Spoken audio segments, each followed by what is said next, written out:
continue from the previous lesson, or open the file Chapter 18 Office Suite Render 04.max.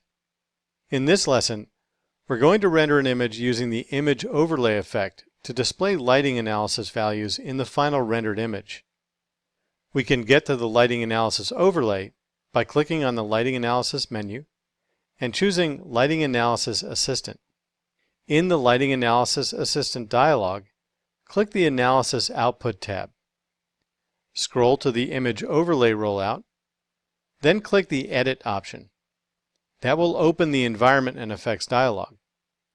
Once the dialog is open, click Lighting Analysis Image Overlay in the Effects list, and the parameters populate in the bottom of the dialog. Let's make some changes to these parameters so we can get the result we're looking for. First, under Display Options, we're going to turn on the option Show Numbers on Entire Image Screen Grid. Then turn off the option Show Numbers from Light Meter Helper Objects. Leave the options for Show Camera Name, Show Daylight Info, and Fade Background Image checked. Since we will be rendering a smaller image, 320 by 240, set the vertical spacing to 30 and the horizontal spacing to 30.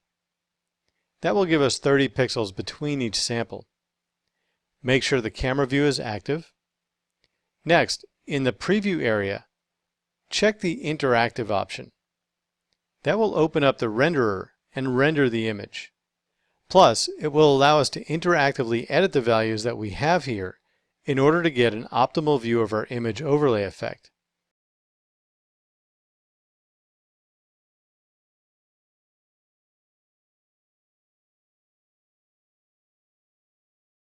Once the rendering is complete, close the pseudo color window. When the rendering finishes, we can see the image overlay effect. Let's slide this out of the way a little bit so we can access the effects parameters in the Environment and Effects dialog. Now this effect is interactive, and we can update these values and see the changes immediately. Let's look at the values in the overlay. According to the statistics, the largest displayed value is 4,709 lux. If we look in the image, that value is currently white. We want that value to be red to represent the brightest point in the image. In the parameters rollout, type and range area, set the max value to 4,710 and press enter. Notice that the color values in the image overlay change and represent a linear function from a minimum value of 0 to a maximum value of 4,710. However, in this scene, the way that we're looking at it, our minimum value is actually 224. Now set the min value to 200, and that will give us a more accurate range from the lowest value to the highest.